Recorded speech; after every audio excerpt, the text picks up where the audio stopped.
Elle était encore une petite fille lorsqu'elle est partie skier en Suisse. Et au retour, elle a dû se battre pour rester en vie.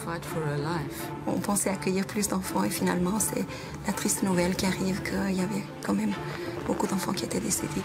C'était un mauvais film et j'étais en plein dedans. Ce n'était pas ma fille qui était morte dans cet accident. C'était forcément quelqu'un d'autre. Au moment où il a ouvert la porte, vous êtes confronté au milieu ambiant, donc au fond sonore d'enfants qui crient. J'ai levé les yeux et j'ai un enfant qui m'ouvrait les bras et puis il avait la tête de mon fils. Tu peux toujours essayer d'oublier, mais cette histoire te hantera toujours. Quand tu as entendu que ton enfant est mort, c'est vraiment difficile de le croire aussi. Partout où je vais, je vois des papillons. Alors à chaque fois que j'en vois un, je pense à elle. Je pense à Emma tous les jours. Mais j'ai réussi à retrouver des couleurs dans ma vie. Nous ne voulons plus vivre dans le passé. Il faut aller de l'avant. De temps en temps, je pense, peut-être elle va revenir à la maison. Elle va revenir, je vais la revoir une fois.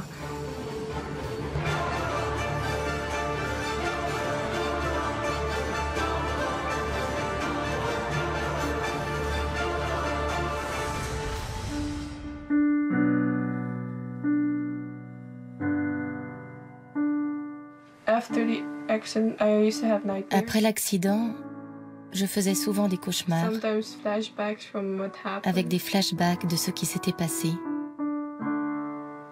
Ces cauchemars disparaissent peu à peu.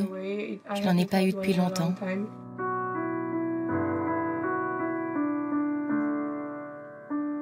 Je suis beaucoup plus forte maintenant. Quand je veux quelque chose, je fonce et rien ne peut se mettre sur mon chemin.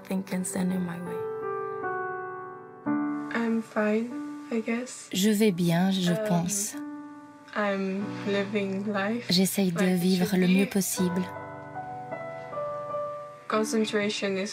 J'ai du mal à me concentrer, mais ça va.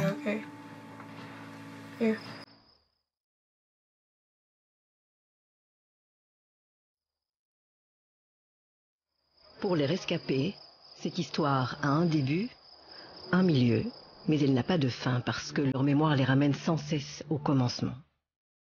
C'était il y a bientôt 5 ans. C'était vraiment bien. C'était des bons moments en Suisse. Je me souviens qu'on marchait dans les ruelles en pente d'un très joli petit village. On grimpait tout le temps, c'était vraiment dur, et je me plaignais quand ça montait.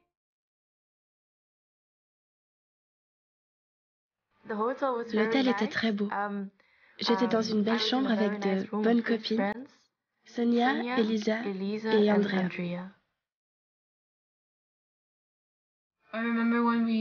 Je me souviens, chaque fois qu'on prenait nos repas, on devait attendre parce qu'on était beaucoup de classe. Je me souviens des cours de ski. Certains d'entre nous ne savaient pas du tout skier. Et on prenait toujours des boissons chaudes en rentrant des pistes. Oui, on riait beaucoup. Et on chantait tous ensemble. C'était vraiment bien. Ce sont leurs premières vacances sans les parents. 10 jours entre garçons et filles dans un décor exotique, le contraire du plat pays. 10 jours dans les neiges de Saint-Luc comme des milliers d'écoliers belges l'avaient vécu avant eux. À 12 ans, les copains, la montagne, cela donne le vertige, y compris le soir du départ. On était vraiment devenus amis avec ceux des autres classes. On était très tristes de repartir. On voulait rester encore un peu, mais il était temps de rentrer à la maison. On se disait au revoir de façon dramatique. Non, on veut pas se quitter. Bye. Lors du voyage aller, notre classe était assise à l'arrière du bus. On pensait qu'on devrait peut-être faire l'inverse pour le retour. Mais on n'a pas changé. Tout le monde s'est assis à la même place.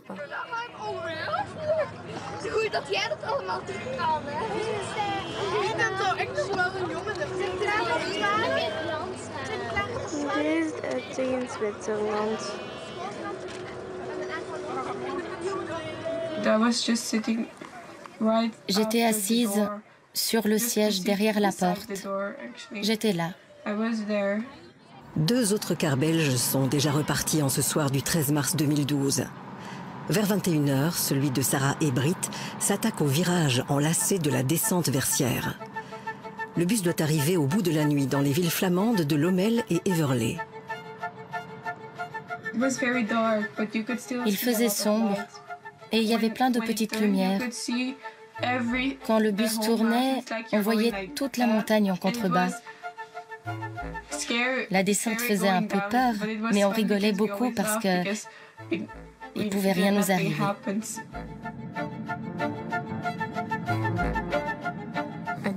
Je me souviens de très peu de choses. Je suis montée dans le bus et j'ai pris un somnifère parce que j'étais malade. Alors je me suis endormie.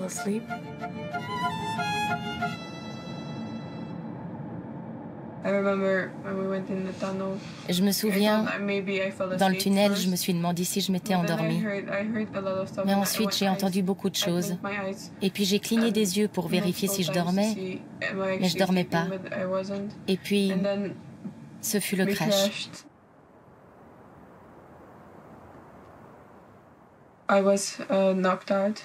Je me suis évanouie, puis je me suis réveillée dans le bus. Je sentais que tous nos sièges étaient entassés à l'avant. Il y avait des gens coincés au-dessus et au-dessous de moi. Au début, je n'arrivais pas à croire qu'il y avait eu un accident. Ça devait être un cauchemar. Je n'arrêtais pas de me pincer. J'ai essayé de bouger pour voir si je dormais. Au-dessous de moi, il y avait une fille de ma classe. Et j'ai su que je ne rêvais pas quand je l'ai entendue. J'ai su que c'était la réalité. Mais même à ce moment-là, j'espérais au fond de moi que cela n'était pas en train de se produire, que ce n'était qu'un cauchemar, que j'allais me réveiller et arriver chez moi en sécurité. Mais ça ne s'est pas passé comme ça.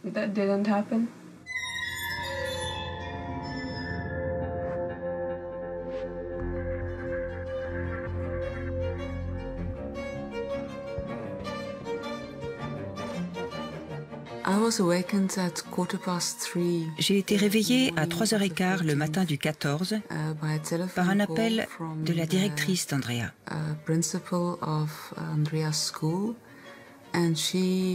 Elle m'a informé qu'il y avait eu un accident. On a eu le téléphone d'un frère de la copine d'Elina qui était dans le bus aussi. Et on a entendu qu'il y avait un accident. Nous avons regardé sur l'internet et on a vu qu'il y avait un accident grave à Sierre. Et c'était notre bus. Et puis on a vu la fameuse photo donc, de 2 tunnels illuminés avec un hélicoptère devant qui était là.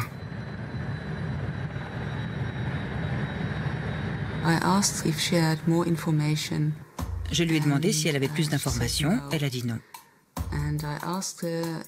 Et je lui ai demandé s'il y avait des victimes. Elle a dit oui.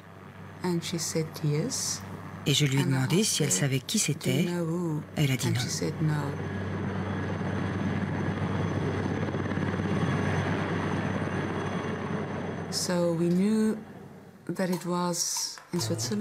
On savait que c'était en Suisse. Je n'avais donc pas d'autre choix que d'y aller.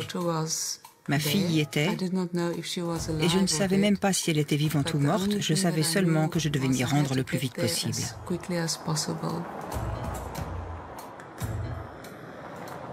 La majorité des parents sont au courant de l'accident quand le jour se lève à Lommel. Ik denk dat ik om 5:30 dan zelf contact heb genomen met À 5h30, j'ai contacté directement l'ambassadeur belge en Suisse. Et il a pu confirmer qu'un accident très grave avait eu lieu. Et vers 6h30, il y a eu une conférence de presse des autorités suisses. Ce choc frontal a été d'une extrême violence. Le bilan de cette tragédie est extrêmement lourd. Nous devons malheureusement déplorer 28 morts.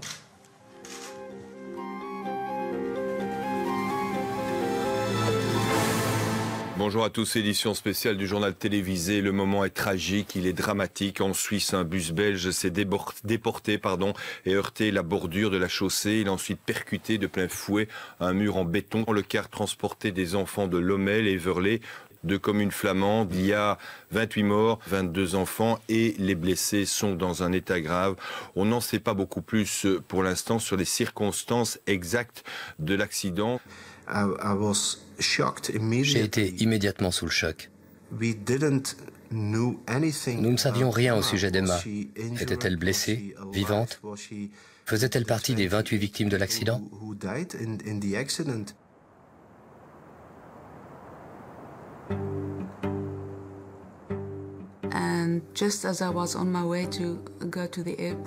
J'arrivais à l'aéroport quand j'ai reçu un appel.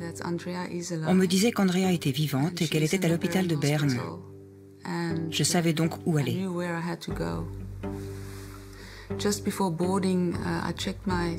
Juste avant d'embarquer, j'ai regardé les nouvelles sur mon téléphone et j'ai vu que 28 personnes étaient décédées.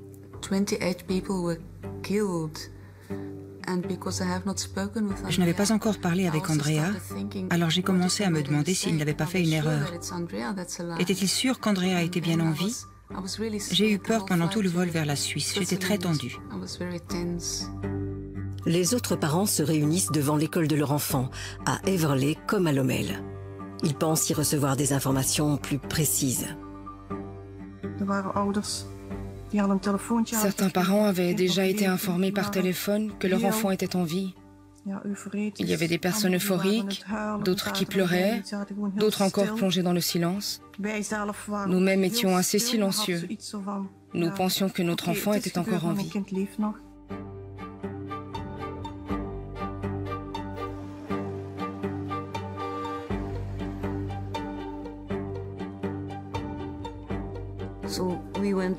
On s'est rendu à l'école. J'étais prête à abandonner. Je pensais déjà au pire à cause de ce pourcentage. 50-50. À l'école, le matin, j'ai entendu que la fille qui était à côté de ma fille était dans l'hôpital. Et moi, j'étais vraiment, ma fille, elle sera bien aussi, parce qu'elles étaient à côté d'elle. La confrontation était très pénible. J'ai commencé par expliquer ce que je savais. Et il y avait deux parents tout devant qui m'interpellaient. Arrête ces conneries, dis-nous la vérité, nous avons droit à la vérité. Et ils avaient raison, bien sûr. Mais je ne pouvais pas dire plus que ce que je savais. La seule chose qu'ils puissent leur dire, c'est que le gouvernement belge affrète un avion pour emmener les familles en Suisse, depuis l'aéroport militaire de Melsbroek, à environ 1 heure de bus. Je me suis demandé ce que je devais faire en tant que maire. Est-ce que je devais rester à Lommel? J'avais ce sentiment dans mon cœur que je devais partir. J'ai décidé d'accompagner les parents et je suis monté dans le bus. Faute d'informations, les parents les recherchent eux-mêmes, par tous les moyens. Ils appellent les numéros d'urgence, les hôpitaux, les pompiers, la police. Un des parents nous a donné un numéro de téléphone donc, de l'hôpital à Sion. Et j'avais dit que ma fille s'appelle Sarah et son nom doit être dans ses vêtements parce qu'on l'a cousu dedans. Il parlait très bien le français, ce papa-là. Et il m'a donné le nom de l'enfant, il a répété. Je lui ai dit, je vais vous passer votre fille. Et quand je suis arrivée dans la chambre, je lui ai passé le téléphone. Et je pense que les parents ne croyaient pas que l'enfant était là et qu'il était vivant et qu'il était au bout du fil. Et cet enfant a chanté à leurs parents.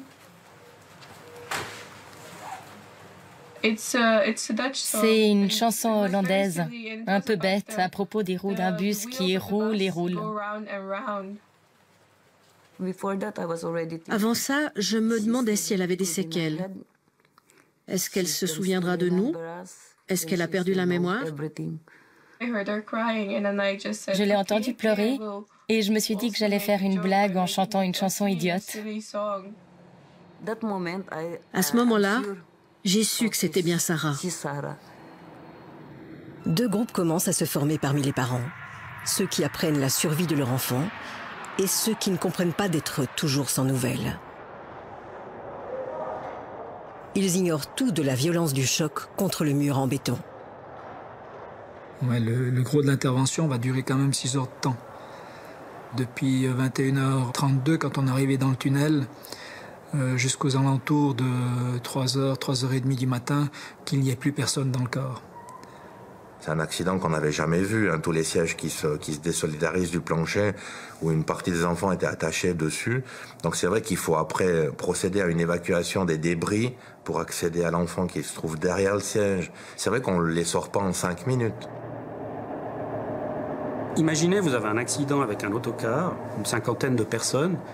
On n'a pas le début d'un nom au moment de l'accident. On ne sait pas qui sont les personnes dans ce cas. Ensuite, on pouvait avoir des doutes par rapport à l'identification de certains enfants. Donc c'était très compliqué. Et on pouvait en tout cas pas se permettre de transmettre une information à une famille en disant votre enfant est sain et sauf. Et que par la suite, dans le cadre de l'identification, on retrouve cet enfant parmi les morts. Bonjour. Tout le pays est sous le choc à cause de l'accident du bus d'écoliers survenu hier soir à Sierre en Suisse. Les 2 chauffeurs du bus n'ont pas survécu non plus. Les 24 blessés sont répartis dans les hôpitaux valaisans ou transférés à Lausanne et Berne pour les cas les plus graves. Une fois arrivés, ils nous ont juste donné la direction. Je crois que c'était le 1er ou le 2e étage. C'était effrayant parce qu'Andrea était aux soins intensifs. On a ouvert la porte et Andrea était là, tranquille. Elle nous a vus et elle a souri. J'étais très heureuse de la voir. Après l'atterrissage à Genève, le groupe des familles doit encore patienter. Il reste 2 ou 3 heures d'autocar jusqu'à Sion. Pour certains parents, réveillés à 3 heures du matin, cela fait déjà 12 heures d'incertitude.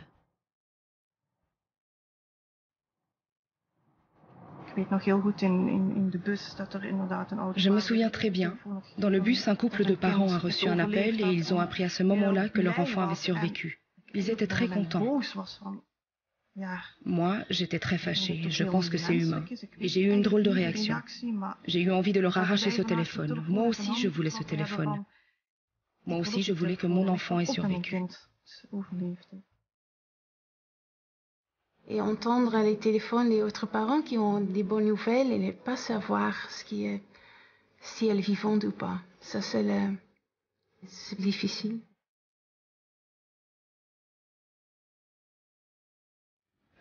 Mon téléphone sonnait sans cesse.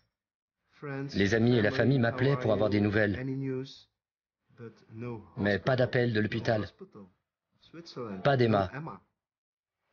Alors les 50% sont progressivement devenus 5%, 3%.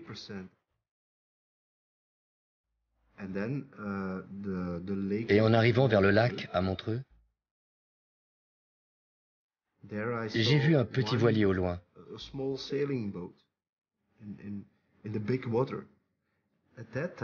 À ce moment-là, j'ai repris espoir et je me suis dit, il suffit d'1%, 1% suffit, il faut être patient.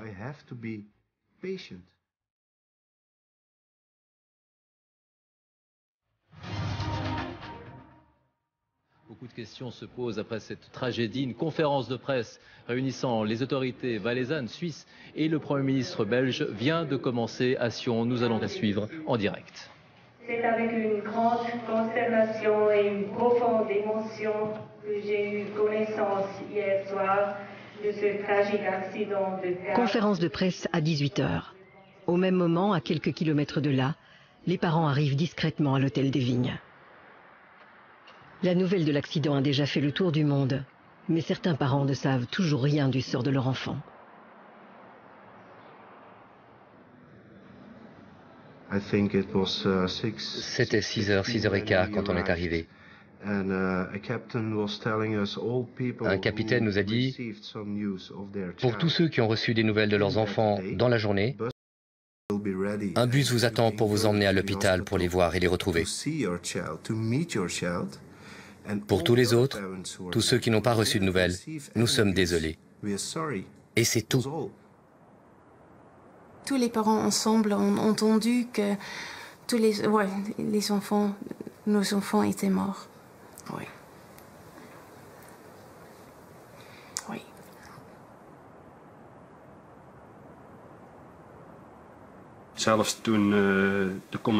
Même quand le commandant sur place me l'a dit, j'avais toujours rien entendu.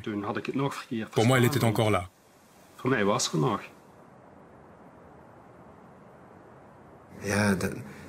Tout le monde réagissait à sa manière. Certains étaient en colère, d'autres sont sortis, d'autres s'écroulaient, certains pleuraient, certains éclataient de rire. Quelque part, à un moment donné, l'annonce, elle est de toute façon brutale pour les familles. Mais on a cherché à les entourer au mieux, notamment aussi avec des psychologues d'urgence lorsqu'ils sont arrivés sur les lieux, en les accompagnant de la manière la plus professionnelle, mais je dirais même la plus familière possible dans toute cette démarche.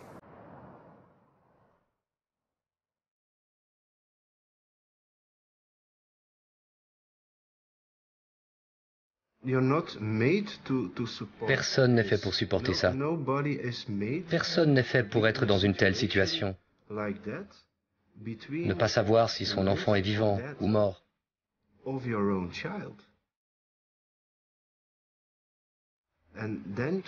Et entendre, 12 heures plus tard, que votre fille n'a pas survécu, c'est l'enfer.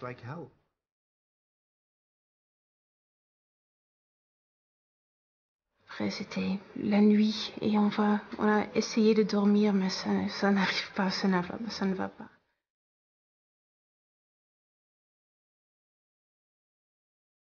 À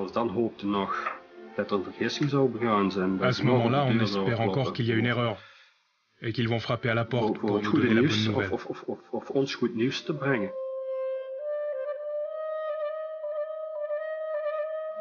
Notre Émilie était une fille très joueuse et aussi une enfant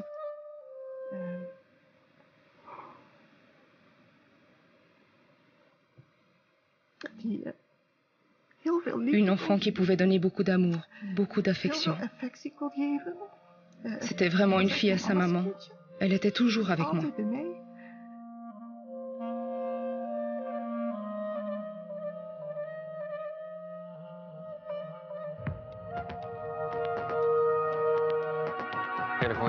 Bonsoir, bienvenue dans cette émission spéciale. Julie, vous êtes avec le maire de Lommel, Monsieur Van Velthoven. Vous allez retrouver les parents? Oui, je retourne chez les parents et on va voir ce qu'on doit encore organiser. Demain matin, nous allons rendre visite aux enfants. Et en attendant, nous préparons le retour en Belgique. Pour les parents, pour les enfants blessés et bien sûr aussi pour les dépouilles.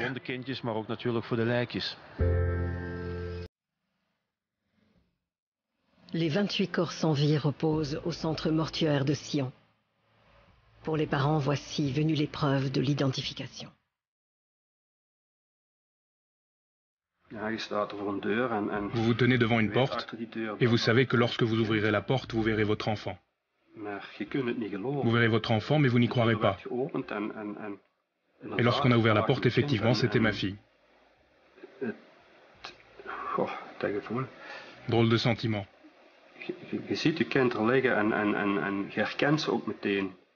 Il y a des blessures, et pourtant, c'était bien ma fille. À ce moment-là, je n'osais pas la toucher. J'ai rapidement frôlé sa main, mais c'est tout.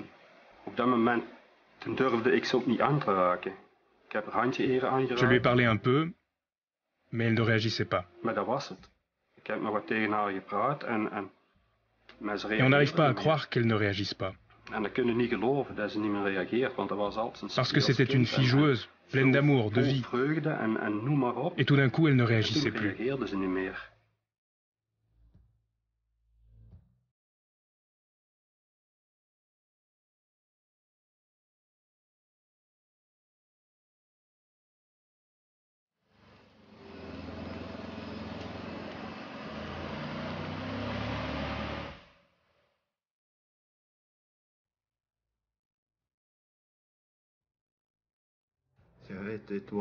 C'est Emma et elle dormait. Elle dormait simplement comme une princesse. Je voulais la réveiller. Mais c'était impossible en Suisse. Je pensais que je pourrais la réveiller en Belgique. Il fallait être patient. Tout est normal, tout est OK. Dans ce film, cette image de ta propre fille est tout à fait normale. Ça ne va pas. Mais des bonnes choses vont arriver à nouveau. Il suffit d'être patient. En regagnant la Belgique, après les 2 pires journées de leur existence, les parents prennent la mesure de l'impact émotionnel de ce drame.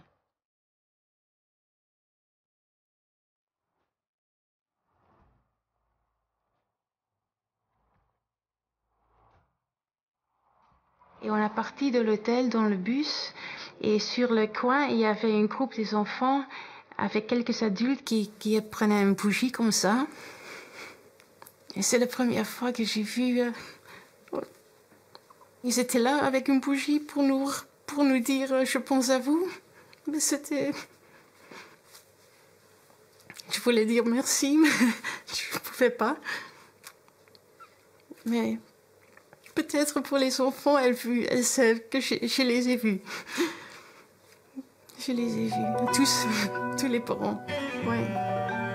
C'était vraiment beau.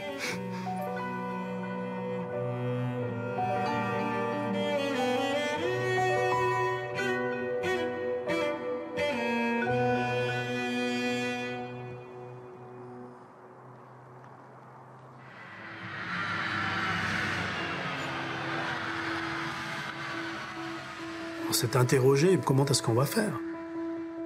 Au départ, on s'est dit, on va éviter que les médias y soient. On avait réquisitionné des camions pour barrer un peu les accès, les vues, etc. Et puis tout à coup, on s'est dit, mais non, on fait tout faux, quoi. Comment est-ce que ça se passe lorsqu'il y a des drames comme ça au niveau international? On n'avait aucune expérience là-dedans. Et tout à coup, alors on a inversé la démarche et ça s'est décidé vers 2h, 3h du matin. On a mis en place cette cérémonie d'adieu et on a rendu les honneurs à toutes ces personnes décédées, enfants et adultes, lors de l'embarquement des cercueils dans les avions.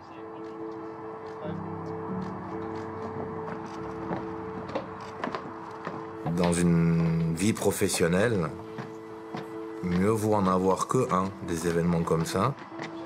Tout ce que vous emmagasinez pendant l'intervention, de ce que vous voyez, de ce que vous entendez, de ce que vous sentez, ça c'est marqué, je dirais, dans le disque dur.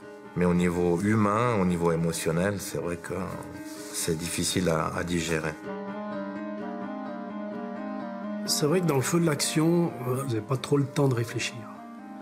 Et après, ce qui est délicat pour les intervenants, que ce soit pompiers, notamment des forces de milice, que ce soit les ambulanciers, médecins, les policiers, c'est ensuite quand la pression retombe, et c'est là où vous commencez à réfléchir. Et c'est là où vous commencez aussi à vous rendre compte d'autant plus de la gravité des faits.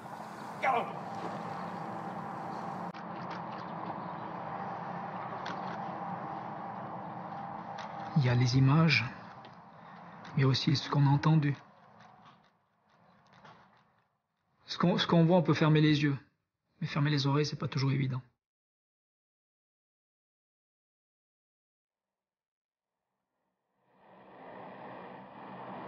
Pendant ces 3 jours, il a fallu assumer, il a fallu travailler. Donc avant de rentrer, j'ai pris ma voiture et j'ai roulé. Et j'ai beaucoup pleuré. Il fallait que je le fasse avant de pouvoir rentrer chez moi et pouvoir aussi embrasser mes enfants.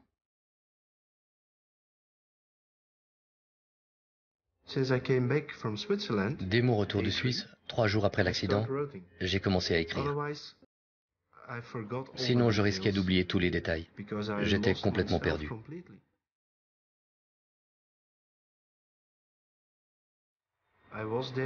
J'étais présent lorsqu'Emma et les autres victimes sont rentrées en Belgique. J'attendais qu'elle sorte de l'avion. Je ne voulais manquer aucune étape.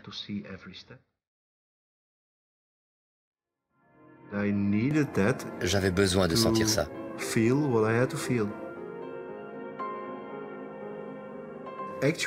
Une seule chose comptait, accueillir Emma. Nos pensées les plus intenses vont aux victimes de l'accident tragique en Suisse, ainsi qu'à leurs familles et leurs proches. Pour eux, nous respectons 1 minute de silence.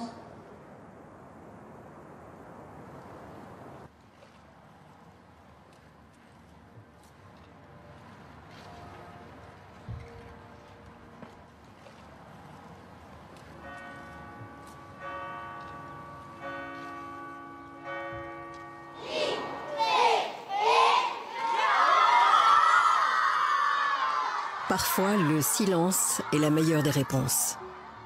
Mais la Belgique entière espère une cérémonie publique en hommage aux victimes. Celle de Lommel est organisée dans l'immense salle polyvalente le 21 mars, premier jour du printemps.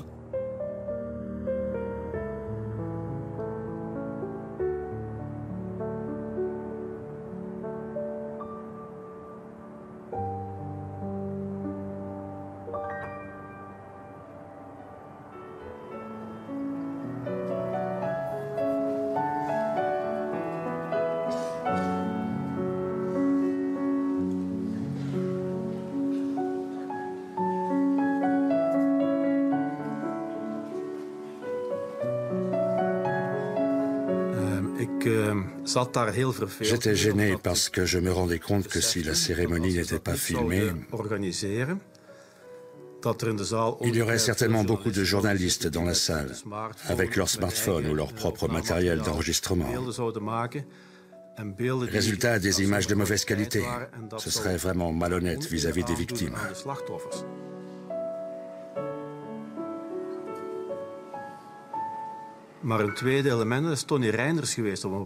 J'ai aussi été convaincu par Tony Reinders.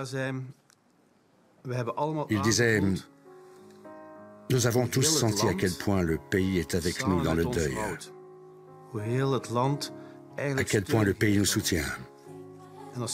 Et s'il y a une chose que je voudrais donner en retour, c'est de filmer en direct cette cérémonie pour tous ces gens qui nous ont montré de l'empathie.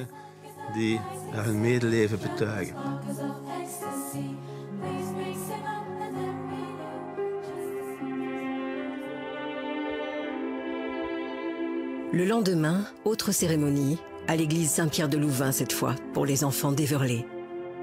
Une dizaine d'écoliers rescapés sont discrètement venus dire adieu à leurs copains décédés. We zijn hier samen in de naam van de Vader en de Zoon en de Heilige Geest. Amen. Ce qui m'a beaucoup aidé justement, c'est de pouvoir aller en Belgique, leur dire au revoir là-bas. Et puis juste avant de rentrer, de pouvoir aller à l'hôpital de Louvain pour voir ces enfants qui étaient survivants, hospitalisés, où on avait filouté un tout petit peu le protocole officiel qui avait été réservé pour les sauveteurs suisses. On a voulu aller les voir avant de repartir. Pour nous, c'était une chose importante de pouvoir le faire, de partir avec une image positive, d'avoir une image autre que ces enfants décédés. C'était de voir que notre travail, d'un côté, on l'avait aussi bien fait, puisqu'on avait quand même certains enfants qui avaient pu s'en sortir grâce à notre travail. Ma mère essayait de me réveiller. Je n'avais pas conscience de ce qui se passait. Il faisait encore sombre. Et j'ai vu 3 personnes devant ma porte. J'ai demandé qui c'était et on m'a dit « Voilà les personnes qui t'ont sauvé ». Je disais « Ah oui, vraiment ?» Et j'ai pleuré, j'étais heureuse et je disais « Merci, merci ». Je me souviens quand ils m'ont sorti du bus, ils me portaient et je leur disais sans cesse merci. J'aimerais aujourd'hui les embrasser, ce qui n'était pas vraiment possible à l'hôpital. Je suis très reconnaissante et j'aimerais bien les revoir un jour. Les cérémonies officielles permettent d'anesthésier la souffrance. Voici maintenant qu'elle ressurgit.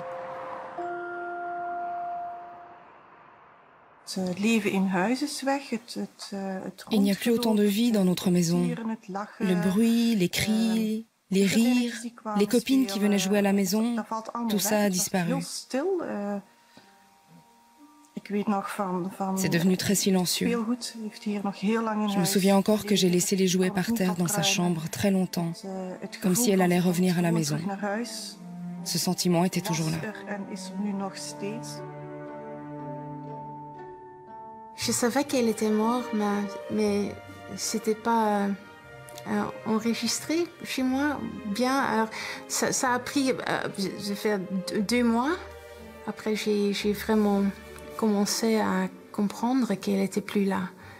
Pour moi, à ce moment, c'était encore quand j'étais dans une mauvaise rêve ou un cauchemar, mais c'était pas la vérité. Les premières semaines après l'accident, j'allais en voiture à l'école de Lommel pour y chercher Emma. Elle n'était pas là, bien sûr. Ça m'a pris tellement de temps. Les gens me disaient « Qu'est-ce que tu fais là ?»« Je vais à Lommel. »« Pourquoi ?»« Laisse-moi, je vais à Lommel. » C'était si important pour moi de conduire jusqu'à Lommel pour réaliser qu'elle n'était pas là et rentrer. J'avais besoin de voir, j'avais besoin de sentir qu'elle n'était pas là.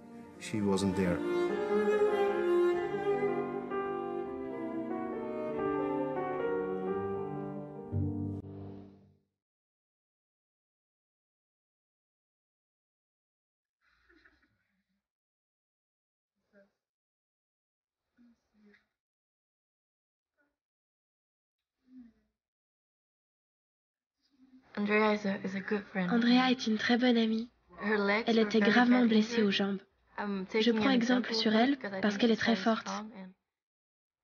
Elle m'a beaucoup aidée. Elle a toujours été là pour moi et ça compte beaucoup à mes yeux. Andrea a eu une très longue période de guérison. Ça lui a pris des mois, des années pour retrouver sa force.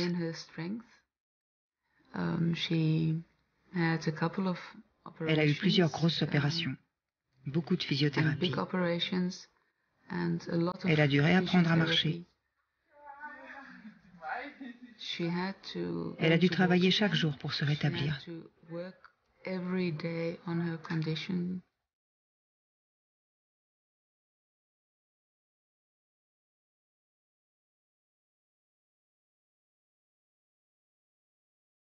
Plusieurs enfants, dont Brit, qui était la première à quitter les lieux de l'accident.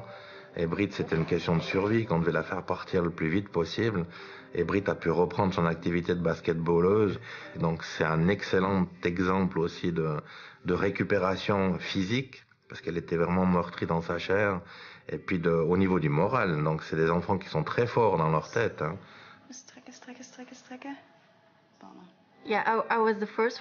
J'étais la première à être évacuée du bus.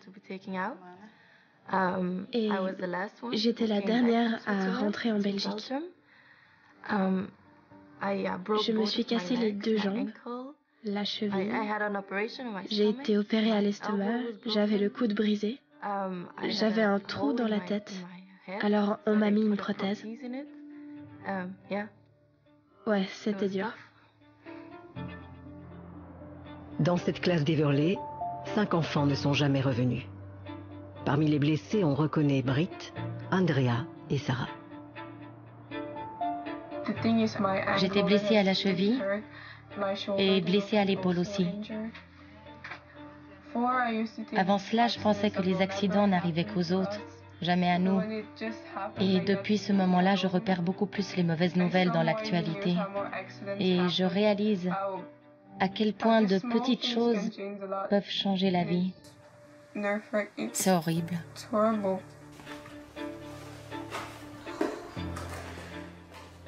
Andrea n'est pas encore prête à témoigner, mais cela viendra.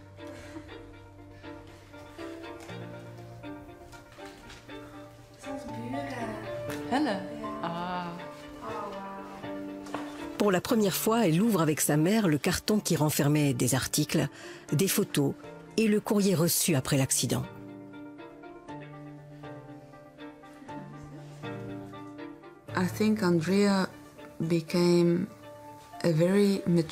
Andrea est devenue une personne très mûre et très forte à travers cette épreuve.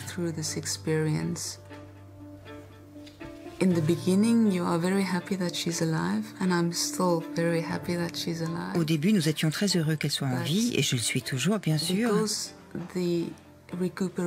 Mais le processus de guérison a été si long que notre famille a été comme immobilisée par cette première étape. Nous ne pouvions pas avancer, et cela a duré très longtemps. C'est pour ça que je dis que c'était dur pendant des années. Jamais cette mère n'aurait parlé ainsi juste après l'accident. C'eût été insupportable à l'époque pour les familles plongées dans le deuil et les questions sans réponse. Une année plus tard, j'ai commencé à envoyer des emails en Suisse. Êtes-vous celui qui a essayé de la sauver? Pouvez-vous me donner des informations? Était-elle encore vivante? Combien de temps a-t-elle survécu? 10 minutes, 1 minute, 1 heure après l'accident? Dites-moi, s'il vous plaît. A-t-elle souffert? Ou est-elle morte sur le coup?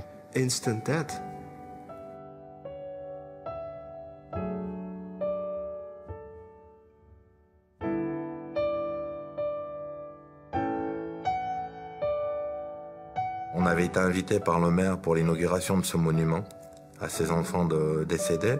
Et on a rencontré autant bien les familles des enfants survivants que les familles des enfants décédés. Et on a pu répondre à, je dirais, aux 90%, 95% des questions qui s'étaient posées. Donc tous les enfants ont reçu de l'antalgie, donc la souffrance, elle a été relative. C'est clair que du moment qu'il n'y a aucune équipe médicale sur place, ils ont dû souffrir, ça, on leur a dit. Hein. Mais je pense que ça, ils l'ont très bien compris, mais il fallait juste le dire. Il fallait juste qu'ils le sachent, qu'ils l'entendent. Il a tout expliqué. La chronologie, ce qui s'est passé, la situation dans le tunnel, les photos. On leur a apporté des réponses, même si ça faisait mal, mais au moins ils ont su ce qu'on avait fait avec les enfants dans le tunnel. Et tu dois accepter ce qui s'est passé. Et comment ça s'est passé pour pouvoir aller de l'avant dans ta vie. Alain m'a aidé à avancer. On a une connexion. Et cette connexion, c'est Emma. C'est pareil avec Reynold. Tony Renders vient en tout cas 1 à 2 fois par année dans la région Saint-Luc. Et quand il est là, en général, on se voit pour partager un moment ensemble.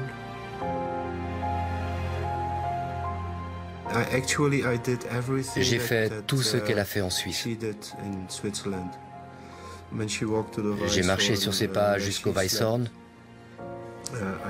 Je suis allé voir son lit. L'endroit où ils ont fait un barbecue sur la montagne. La cabine qu'ils ont empruntée pour monter sur les pistes.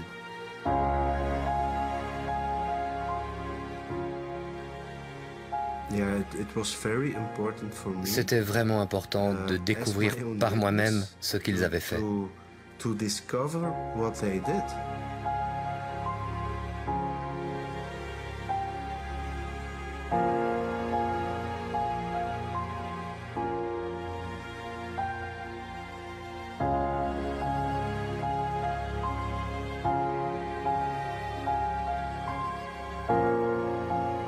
Il faut parfois des réponses rassurantes pour pouvoir faire son deuil.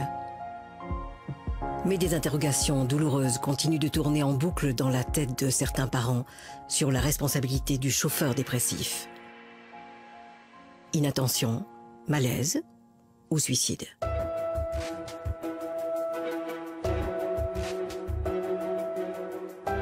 C'est pas possible de faire cette trajectoire par hasard ou par une erreur de conduite. Notre chauffeur a changé les doses d'antidépresseurs et je ne sais pas si lui, il le voulait ou il a eu une psychose parce qu'il a pris des antidépresseurs. C'est possible. On a besoin de savoir plus. On s'est aperçu que les causes de l'accident tournaient autour du chauffeur, ça c'est une certitude. Cette personne est décédée, la procédure pénale se termine. Et si j'avais considéré qu'il y avait des mesures d'enquête qui auraient permis d'apporter toutes les réponses aux questions que se posent certaines de ces familles, eh bien on les aurait mises en œuvre. Je suis intimement convaincu que ce n'est pas le cas. Et ça a aussi été la décision des autorités de recours.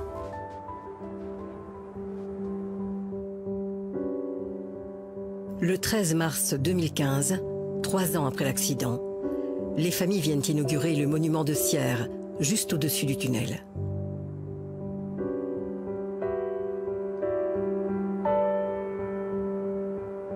Quand on voit ses parents, on aurait voulu pouvoir tous les sauver, hein. Mais on savait que, en voyant l'événement déjà, que ça n'allait pas être possible. Donc on sait qu'on a fait le maximum. Mais on aurait voulu faire plus encore.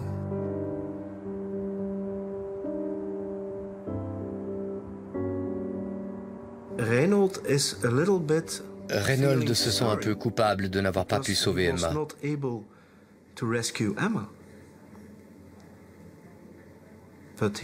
Mais il ne doit pas se sentir coupable. Ce n'était pas possible. Pour Emma, c'était trop tard. Mais il a sauvé 24 autres personnes qui sont encore en vie aujourd'hui. Et ça, c'est le côté positif. Je me sens tout le temps coupable. Je me demande ce qui se passerait si je n'étais plus en vie. Je pourrais voir ceux qui sont morts ce soir-là. Mes parents me manqueraient, mais je suis en vie, et des fois quand je vois une mère ou un père d'une victime, je ne sais pas quoi leur dire. Ne sentez pas coupable. Essayez de faire... Essayer d'être heureux, mais c'est difficile pour les enfants. Ils ont vu des choses que je ne peux pas imaginer. Mais pour ces enfants, c'est vraiment difficile. Oui. Je ressens beaucoup de culpabilité. Je ne sais pas pourquoi je mérite d'être en vie.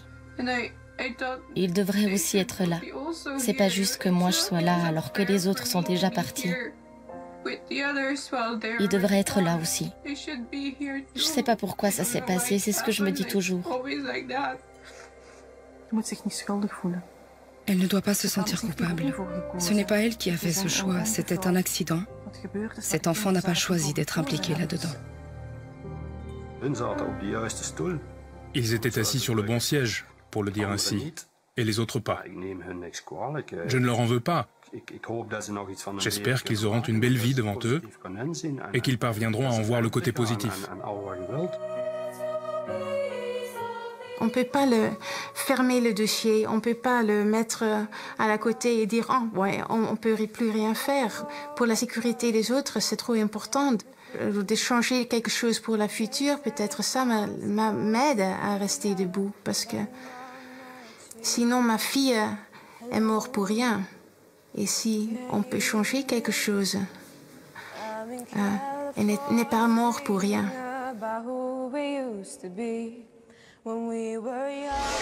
Il ne faut pas que ma fille soit morte pour rien. Les mots poignants de cette maman renvoient à une angoisse partagée par certains parents sur l'origine de cet accident. Il faut dire que depuis quelques mois, la thèse du suicide du chauffeur belge refait surface, notamment depuis que les Pays-Bas ont demandé un échantillon de sang du chauffeur. Il voudrait réaliser des analyses afin de vérifier s'il ne souffrait pas d'une maladie génétique qui, couplée à la prise de son antidépresseur, aurait pu exacerber ses tendances suicidaires. Aujourd'hui, la Suisse n'a pas encore répondu à cette demande. Pour poursuivre la discussion, nous avons le plaisir d'accueillir sur ce plateau M. Kim Taylor. Bonsoir, merci d'avoir accepté notre invitation. Vous êtes le porte-parole du secteur belge des autocars et des autobus. Alors, d'abord, j'ai envie de vous faire réagir à l'information que l'on vient d'entendre. Les Pays-Bas qui demandent un échantillon de sang du chauffeur belge décédé à Sierre. Est-ce que vous avez un commentaire par rapport à cette demande ? Il est important que la justice puisse faire son travail, ça c'est sûr. Pour notre secteur, ce serait bien que le dossier puisse être clôturé maintenant.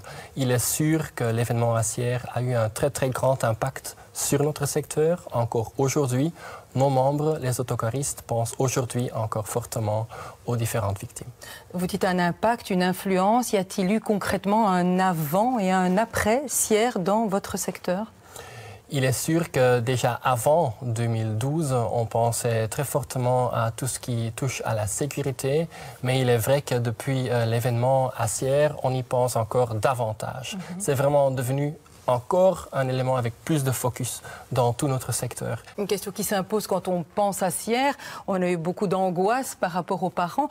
Qui sont ces chauffeurs de car? Comment devient-on chauffeur de car? Est-ce que n'importe qui possède un permis peut embarquer nos enfants vers les classes de neige, par exemple? Non, pour devenir un chauffeur professionnel d'autocar, c'est de cela qu'on parle. Il faut avoir son permis D, donc un permis de conduire D, aussi un CAP, donc un certificat d'aptitude professionnelle, et il faut aussi passer un examen médical. Deuxième élément, tout aussi important, c'est la dimension humaine de la profession. Donc il y a un comité de sélection, ce sont des autocaristes qui, eux, jugent les qualités humaines du futur chauffeur. Et c'est seulement quand on a passé ces différentes étapes que là on peut dire, ok, là on est un chauffeur professionnel d'autocar. Et après c'est terminé? On est une fois pour toutes chauffeur professionnel? Non, là après c'est pas terminé. C'est très important de rester à jour avec les nouvelles connaissances aussi par rapport à la sécurité. C'est pour cela qu'on a instauré une formation continue. Concrètement, cela veut dire que tous les 5 ans, donc dès qu'on devient un chauffeur professionnel, on doit suivre 35 heures de formation théorique et 3 heures de formation pratique. Et ça c'est une obligation. Et on doit le faire donc tous les cycles de 5 ans. Tous les 5 ans. Alors, parmi vos membres, il y a la société Top Tour qui a organisé ce fameux voyage vers Sierre. Alors comment a-t-elle vécu l'après-accident? Ça n'a pas été facile du tout, ça c'est très clair, mais Top Tours, comme toutes les autres entreprises de notre secteur, ils ont encore davantage d'intérêt pour la sécurité. C'est comme le concept sécurité devenait vraiment le concept clé et on met une très grande étoile à côté. Merci beaucoup, Monsieur Kim Taylor. Merci d'avoir accepté notre invitation. Avec plaisir.